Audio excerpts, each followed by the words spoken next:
மத்திய அமைச்சர் தர்மேந்திர பிரதான் பதவி விலகத் தவறினால் இளைஞர்களின் போராட்டம் பிரதமரின் ராஜினாமாவை நோக்கி நகரும் என்று கரப்பான்பூச்சி ஜனதா கட்சி அமைப்பின் நிறுவனர் அபிஜித் தீப்கே எச்சரித்துள்ளார். நீட் வினாத்தாள் கசிவு முறைகேடுகளை தடுக்க நடப்பு கூட்டத்தொடரிலேயே மசோதா கொண்டுவரப்படும் என்று பிரதமர் நரேந்திர மோடி அறிவித்துள்ளார்.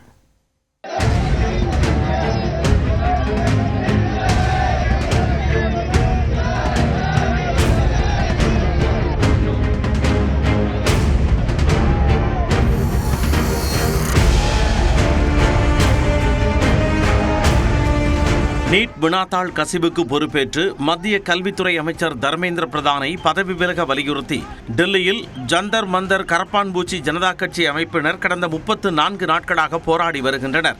நேற்று முன்தினம் ஜந்தர் மந்தரில் பாதுகாப்பு பணியில் ஈடுபட்டிருந்த காவல்துறையினருக்கும் போராட்டக்காரர்களுக்கும் இடையே மோதல் ஏற்பட்டதால் அசாதாரண சூழல் நிலவியது.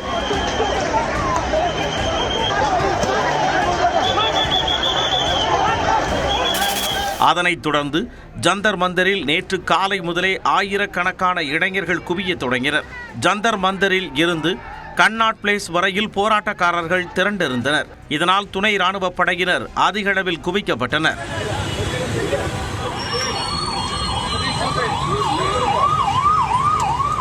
போராட்ட களத்தில் இளைஞர்கள் மத்தியில் பேசிய கரப்பான்பூச்சி ஜனதா கட்சி அமைப்பின் நிறுவனர் அபிஜித் தீப்கே நீட் வினாத்தாள் கசிவு வழக்குகளை விசாரிக்க விரைவு நீதிமன்றங்கள் அமைக்கப்படும் என்ற பிரதமர் மோடியின் அறிவிப்பை திட்டவட்டமாக நிராகரித்தார். இந்த போராட்டத்தை அங்கீகரிக்க பிரதமருக்கு 34 நாட்கள் ஆகியுள்ளதாகவும் அவர் சாடினார். मोदी जी मेरी आपसे फिर से रिक्वेस्ट है, धर्मेंद्र प्रधान का इस्तीफा ले लीजिए, वरना बात सिर्फ धर्मेंद्र प्रधान के इस्तीफे की नहीं रहेगी, बात आपके इस्तीफे पर भी आ जाएगी और वो आएगी जैसी आपकी हरकतें இளைஞர்களின் போராட்டம் தீவிரமடைந்து வருவதால் ஜந்தர் மந்தர், சன்சத் மார்க், மத்திய டெல்லியின் பல பகுதிகளில் நேற்று இணைய சேவை துண்டிக்கப்பட்டது. கன்னாட் பிளேஸ் பகுதியில் உள்ள அனைத்து கடைகளும் நேற்று மாலை மூடப்பட்டன.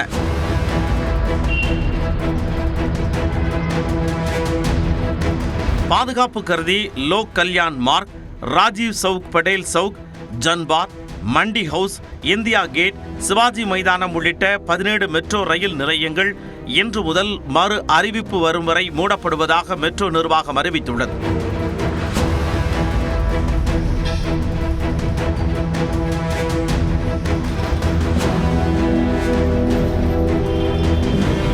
இந்த நிலையில் போராட்டத்தில் ஈடுபட்டுள்ள இளைஞர்களுக்கு ஆதரவாக டெல்லியில் உள்ள மகாத்மா காந்தி நினைவகம் நோக்கி பேருந்துகளில் பேரணியாக செல்ல முயன்ற ராகுல் காந்தி தலைமையிலான இந்தியா கூட்டணியின் எம்பிக்களை காவல்துறையினர் தடுத்து நிறுத்தினர். 30 January, Gandhiji's assassination spot, and now what they've done is they put this bus in front of us there, right? And they put the barricade and they put a bus on the side here, so we can't see it, we can't go, and they're doing a drama. Obviously they're scared. சிறிது நேரத்திற்கு பின்னர் அரசியல் சாசன புத்தகத்தை கையில் ஏந்தி ராகுல் காந்தி தலைமையில் அனைவரும் காந்தி நினைவகத்தில் தேசிய கீதம் பாடி மரியாதை செலுத்தினர்.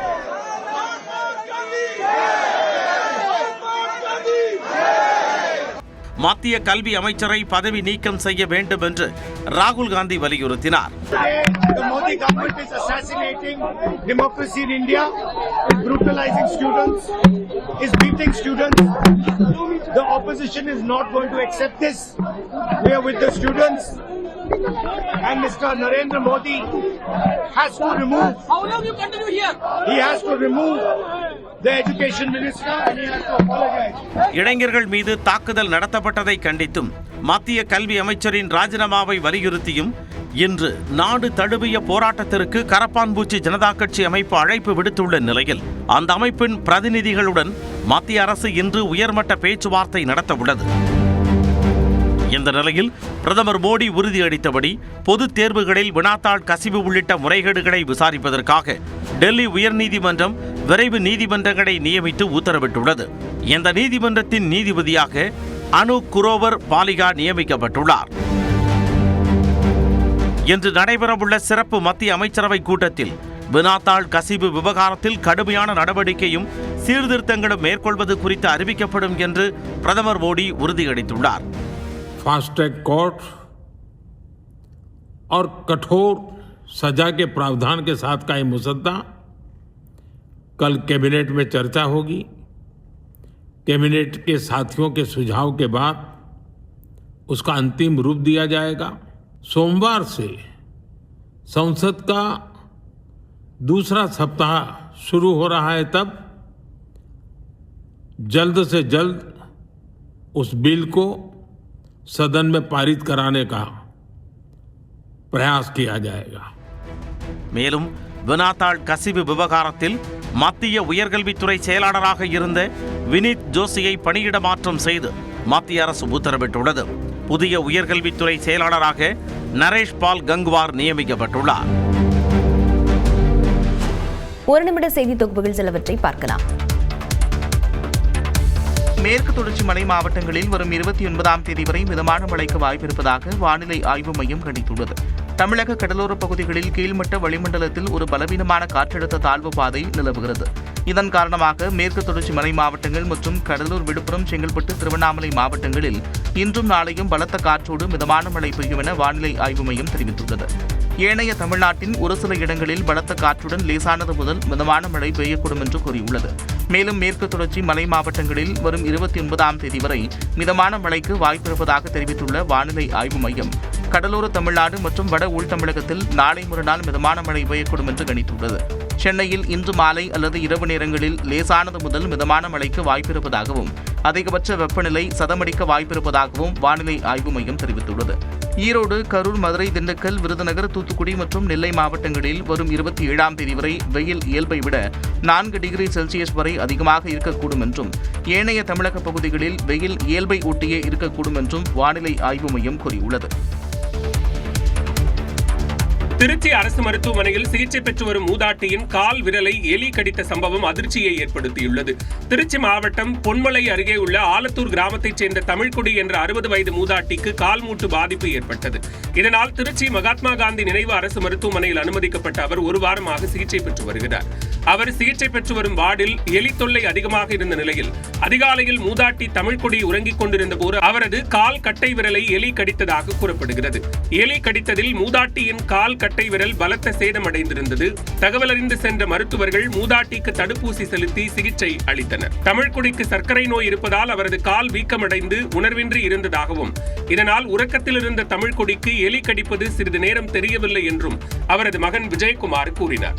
அரசு மருத்துவமனையை முறையாக பராமரிக்காததால் சர்க்கரை நோய் இருக்கும் தனது தாய்க்கு பாதிப்பு ஏற்பட்டுள்ளது என குற்றம் சாட்டியுள்ள விஜயகுமார், இந்த சம்பவத்திற்கு மருத்துவமனை நிர்வாகம் முழு பொறுப்பையும் ஏற்க வேண்டும் என்று வலியுறுத்தியுள்ளார்.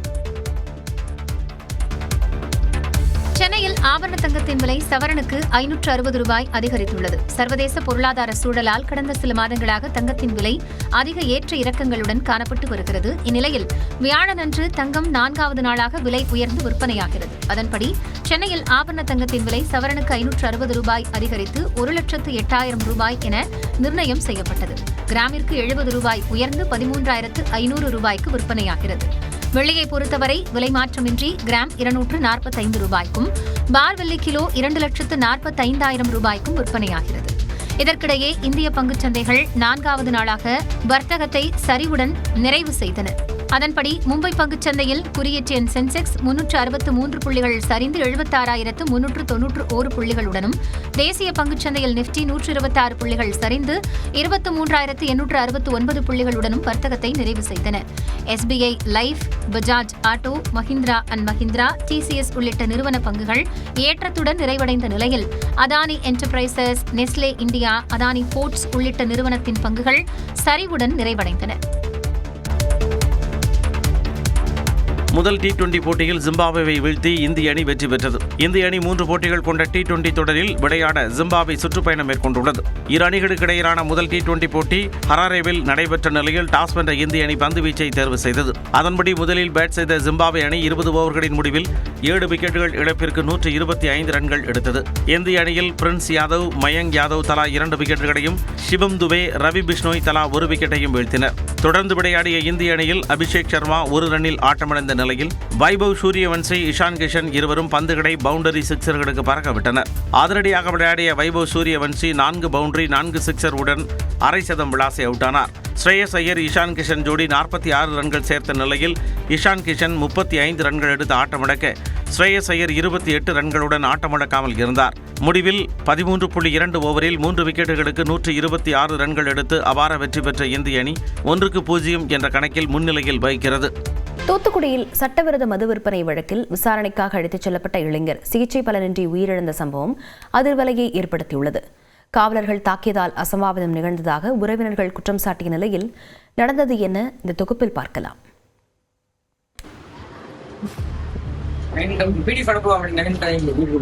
இல்ல யார் அடிச்சாங்களா தலைவர்? போலீஸ் புரியல. தலையில அடிச்சாங்களா? அடிச்சு வெட்டு வந்துட்டா உனக்கு? சரி. தூத்துக்குடியில் அமுதாநகர் பகுதியைச் சேர்ந்த நாகராஜ், பரமேஸ்வரி தம்பதியின் மகன் 26 வயதான அருணாச்சலம். திருமணமாகாத இந்த இளைஞர் 3வது மைல் பகுதியில் உள்ள டாஸ்மாக் கடை பாரில் வேலை செய்து வந்தார். அரசு வேலையில் சேரும் நோக்கில் போட்டித் தேர்வுகளுக்கும் தயாராகி வந்ததாக கூறப்படுகிறது. கடந்த 17ஆம் தேதி டாஸ்மாக் கடையை மூடிய பின்னரும் சட்ட விரோதமாக மதுபானம் விற்பனை செய்ததாக கூறி அருணாச்சலத்தை தெற்கு காவல் நிலைய போலீசார் கைது செய்தனர். அவரிடமிருந்து 120 மதுபாட்டில்களையும் பறிமுதல் செய்தனர். தொடர்ந்து அவரை காவல் நிலையத்திற்கு அழைத்து சென்று விசாரணை நடத்தியிருக்கிறார்கள். அப்போது இளைஞரை பரிசோதித்த போலீசார் மதுபாட்டில்களை அடுக்கி வைத்து வீடியோ எடுத்துள்ளனர். அருணாச்சலம் கைது செய்யப்பட்டதை வெள்ளிக்கிழமை மதிய வேளையில் அவரது பெற்றோருக்கு போலீசார் தெரிவித்திருக்கிறார்கள். மேலும் திடீரென மயங்கி விழுந்ததாக கூறி தூத்துக்குடி அரசு மருத்துவமனையில் சிகிச்சைக்காக அனுமதித்துள்ளனர். அதை கேட்டு பெற்றோர் பதறடித்துக் கொண்டு மருத்துவமனைக்கு ஓடி சென்றுள்ளனர். ஆனால் உறவினர்களை பார்க்க விடாமல் போலீசார் கட்டுப்பாடு விதித்திருக்கிறார்கள். இதனையடுத்து 20ஆம் தேதியன்று இளைஞரின் தலையில் ரத்தம் கட்டியுள்ளதால் உடனடியாக அறுவை சிகிச்சை செய்ய வேண்டும் என்று அறிவுறுத்தப்பட்டது. அதன்படி அன்றைய தினமே அவருக்கு அறுவை சிகிச்சை மேற்கொள்ளப்பட்டது. கடந்த 2 நாட்களாக சிகிச்சையில் இருந்தவர் தன்னை பார்க்க வந்த உறவினர்களிடம் நன்றாக பேசியுள்ளார். இருந்தபோதும் தனக்கு ஏதோ நேரப்போகிறது என்ற அச்சமும் அவரிடத்தில் தொற்றிக் கொண்டுள்ளது. இந்நிலையில் இளைஞர் அருணாச்சலம் சிகிச்சை பலனின்றி உயிரிழந்ததாக மருத்துவர்கள் தெரிவித்துள்ளனர். அதை கேட்ட பெற்றோர் தலையில் இடி விழுந்தது போன்ற அதிர்ச்சியில் ஆடிப்போயிருக்கிறார். விசாரணைக்கு அழைத்து செல்லப்பட்ட இளைஞரை போலீசார் கொடூரமாக தாக்கியதால் தான் அவர் உயிரிழந்ததாக உறவினர்கள் குற்றம் சாட்டியுள்ளனர். மேலும் இளைஞரை அழைத்து சென்ற 4 காவலர்கள் மீது கடும் நடவடிக்கை எடுக்க வேண்டும் என்றும் அப்பாவியின் மரணத்திற்கு உரிய நீதி கிடைக்க வேண்டும் என்று வலியுறுத்தி மருத்துவமனை வளாகத்தில் போராட்டத்தில் ஈடுபட்டனர். உரிய நடவடிக்கை எடுக்கும் வரை உடலை வாங்க மாட்டோம் என்று திட்டவட்டமாக தெரிவித்துள்ளனர். போராட்டத்தில் ஈடுபட்ட இளைஞரின் உறவினர்களிடம் தூத்துக்குடி டவுன் டிஎஸ்பி சுனில் உள்ளிட்ட அதிகாரிகள் பேச்சுவார்த்தை நடத்தினர். அப்போது உங்களது மகன் காவல் நிலையத்தில் மயங்கிதான் விழுந்தார் என்று அது தொடர்பான வீடியோவை செல்போனில் காட்டியுள்ளனர். ஆனால் அதனை ஏற்க மறுத்த பெற்றோர் தங்களது மகனை அடித்து கொன்றுவிட்டு போலீசார் மூடி மறைப்பதாக குற்றம் சாட்டியுள்ளனர். பாட்டில் பிடிச்சிட்டு இருந்திருக்கோம் அப்படின்னு சொல்லி சொன்னாங்க. அதில் உள்ள விழுந்துட்டான், அடிபட்டுட்டான், ஹாஸ்பிட்டலில் சேர்த்துருக்கோம், சீக்கிரம் வாங்க அப்படின்னாங்க. அந்த நான் ஓடி வந்தேன். திடீர்னு 10 நிமிஷத்தில் நீங்கள் டக்குன்னு மொட்டையை போடுங்க, ஆப்ரேஷன் 10 நிமிஷத்தில் பண்ணணும் அப்படின்னாங்க. அது பையன் நல்லா பேசிட்டு இருந்தான். போலீஸ்காரங்க இப்ப என்ன சொல்றாங்க, என் பையனுக்கு நீதி வேணும். எனக்கு என் பையன் அந்த பிடிச்ச போலீஸ் எனக்கு வரணும். இப்போ இல்லன்னா நான் பாடி வாங்க மாட்டேன். அவங்கதான் அடிச்சிருக்காங்க. 4 போலீஸ் அடிச்சா 4 போலீஸ் அடிச்சேன்னு சொன்னேன். இன்ன வரைக்கும் என் பையனுக்கு பிடிச்சு வந்ததே கிடையாது. இளைஞரை தாக்கவில்லை என்று போலீசார் கூறி வரும் நிலையில் சிகிச்சையின் போது இளைஞர் அருணாச்சலம் தனது உறவினர்களிடம் பேசிய வீடியோ வெளியாகியுள்ளது. அந்த வீடியோவில் போலீசார் தன்னை கடுமையாக தாக்கியதாக கூறியுள்ளார். யார் அடிச்சாங்களா தலையில? புரியல. தலையில அடிச்சாங்களா? அடிச்சு வெட்டு வந்துட்டா உனக்கு? சரி.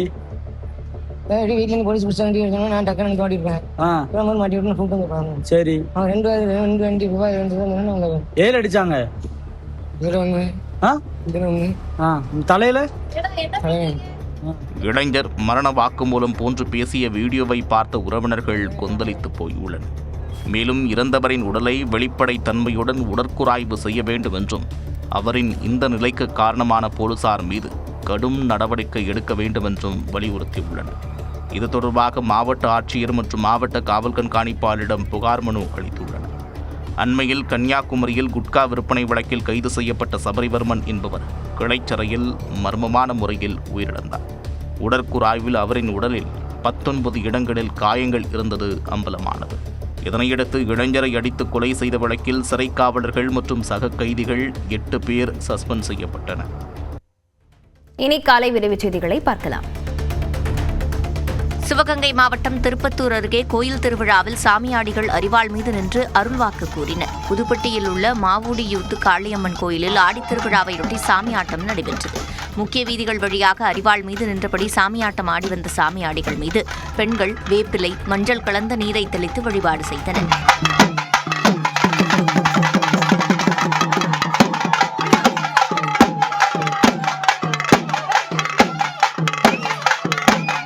தொடர்ந்து கோயில் வளாகத்தில் கும்மியாட்டம் நடைபெற்றது.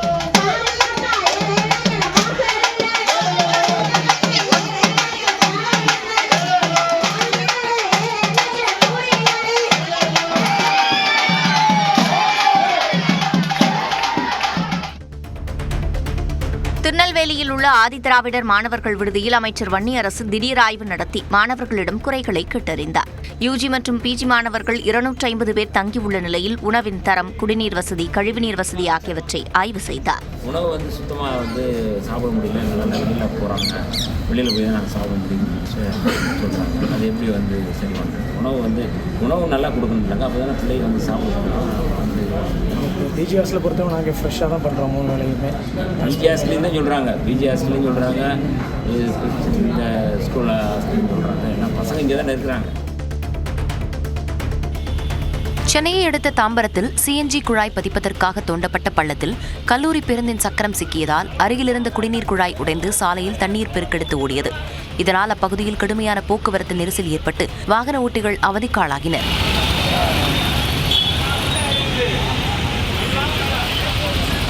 அதைத் தொடர்ந்து கல்லூரி வாகனத்தை அப்புறப்படுத்தும் பணியில் போக்குவரத்து காவலர்கள் ஈடுபட்டனர். சென்னை பழவந்தாங்கலில் முகவரி கேட்பது போல நடித்து மூதாட்டியிடம் தங்கச்சங்கிலி பறித்துச் சென்ற நபரை காவல்துறையினர் கைது செய்தனர்.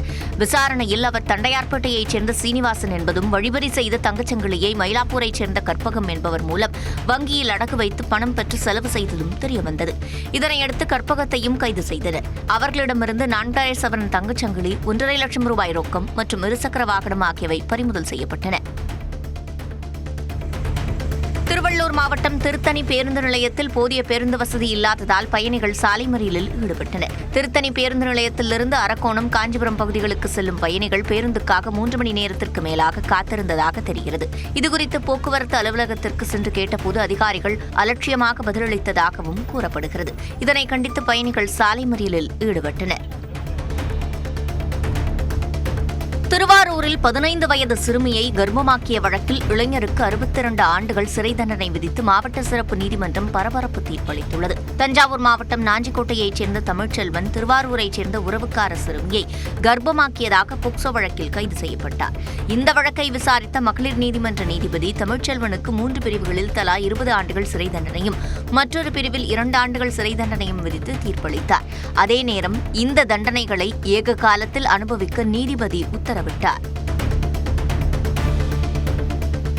திருப்பூரில் ஆயுதப்படை பெண் காவலர் தற்கொலை செய்து கொண்டது அதிர்ச்சியை ஏற்படுத்தியுள்ளது. திருவண்ணாமலையைச் சேர்ந்தவர் ரஞ்சனி. இவர் திருப்பூர் மாவட்ட ஆயுதப்படையில் காவலராக பணியாற்றி வந்தார். நேற்று காலை தினசரி ஆஜர் அணிவகுப்பில் கலந்து கொண்ட பின் காவலர் குடியிருப்புக்கு சென்று தங்கினார்.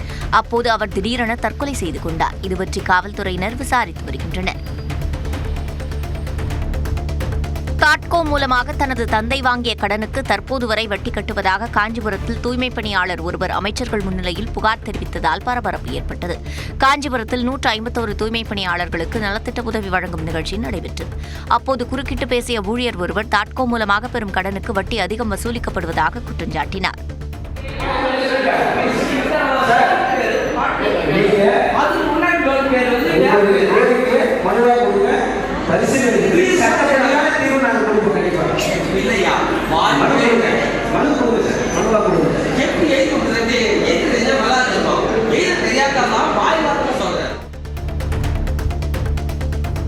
ஆட்டோவிற்கு வாடகை தராமல் ஓட்டுநரை கத்தியை காட்டி மிரட்டிய கேரளாவைச் சேர்ந்த இளைஞரை தஞ்சாவூர் காவல்துறையினர் கைது செய்தனர். கேரள மாநிலம் திருச்சூரைச் சேர்ந்த நசீம் தனது நண்பர்களுடன் தஞ்சாவூருக்கு சுற்றுலா வந்துள்ளார். ரயில் நிலையத்தில் இருந்து பெரிய கோவிலுக்கு ஆட்டோவில் பயணித்த நிலையில் அவர்களிடம் ஓட்டுநர் சதீஷ்குமார் வாடகை பணம் கேட்டுள்ளார். அப்பொழுது தன்னிடமா வாடகை கேட்கிறாய் என கூறி நசீமை கத்தியை காட்டி மிரட்டியதாக தெரிகிறது. இதனை கண்ட காவல்துறையினர் நசீமை கைது செய்து விசாரித்து வருகின்றனர். காஞ்சிபுரம் மாவட்ட ஆட்சியரகம் அருகே சண்முகா நகர் குடியிருப்பு பகுதிக்குள் நுழைந்த பாம்பை அப்பகுதியில் இருந்த நாய்கள் விடாமல் சுற்றி வளைத்த காட்சி வெளியாகியுள்ளது. குடியிருப்பு பகுதி அருகே புதர் மண்டி கிடப்பதால் பாம்புகள் நடமாட்டம் அதிகம் உள்ளதாக கூறப்படும் நிலையில் சுமார் 5 அடி நீள பாம்பை கண்ட நாய்கள் சுற்றி வளைத்து கடித்து குதறின.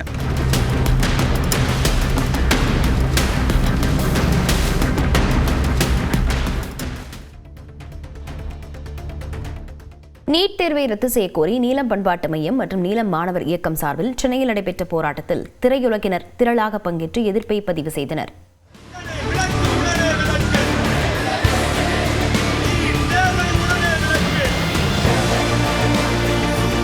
டெல்லியில் மாணவர்கள் போராட்டத்திற்கு ஆதரவு தெரிவித்தும் நீட் தேர்வை முழுவதுமாக ரத்து செய்ய கோரியும் நீலம் பண்பாட்டு மையம் மற்றும் நீலம் மாணவர் இயக்கம் சார்பில் சென்னை எழும்பூரில் போராட்டம் நடைபெற்றது. கூட்டத்தில் இயக்குநர்கள் அமீர், வெற்றிமாறன், பா ரஞ்சித், நடிகர்கள் மன்சூர் அலிகான், கலையரசன், நடிகைகள் ரேவதி, ஆண்ட்ரியா, இசையமைப்பாளர் ஜேம்ஸ் வசந்தன் உள்ளிட்ட திரை நட்சத்திரங்கள் கலந்து கொண்டனர். கூட்டத்தில் பேசிய இயக்குனர் பா ரஞ்சித், நீட் தேர்வுக்கு எதிரான மாணவர்கள் போராட்டம் ஒரு தலைமுறையின் ஒட்டுமொத்த கோபம் என்றார். டெல்லியில் போராட்டத்தில் உட்கார்றப்போ ஃபர்ஸ்ட் கம்மியாக தான் கூட்டம் இருந்தது. அந்த கூட்டத்தை பார்த்தவொடனே எனக்கு இன்னும் பயம் இருந்தது.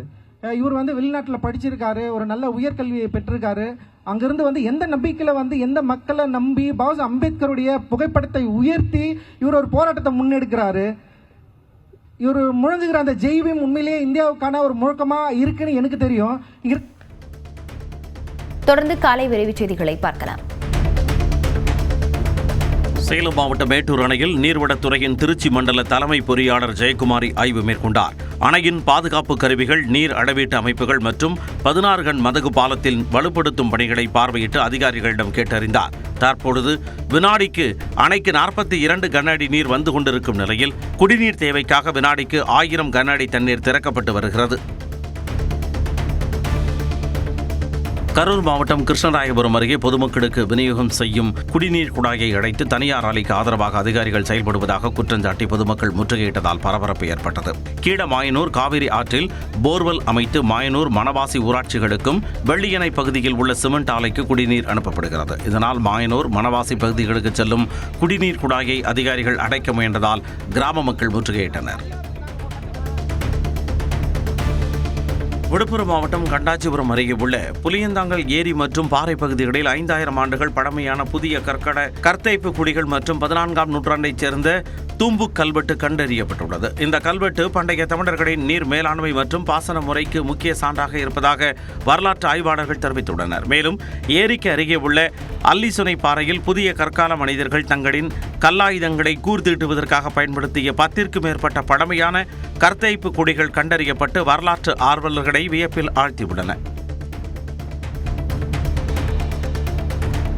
தஞ்சாவூர் மாவட்டம் திருவையாறு அருகே பல்வேறு வழக்குகளில் காவல்துறையினர் பறிமுதல் செய்த 1698 கிலோ குட்கா உள்ளிட்ட தடை செய்யப்பட்ட போதைப் பொருட்கள் நீதிமன்ற உத்தரவுப்படி அழிக்கப்பட்டன.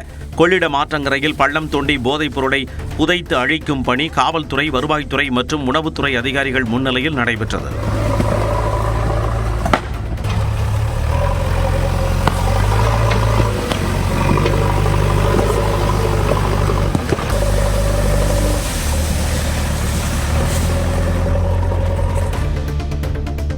திருச்சி மாவட்டம் துவரங்குறிச்சி அருகே 60 அடி ஆழமுள்ள கிணற்றில் தவறி விழுந்த நாயை தீயணைப்புத் துறையினர் மீட்டனர். தகவல் அறிந்து சம்பவ இடத்திற்கு விரைந்த வீரர்கள் சிறிது நேர போராட்டத்திற்கு பிறகு தண்ணீரில் சிக்கியிருந்த நாயை உயிருடன் மீட்டனர்.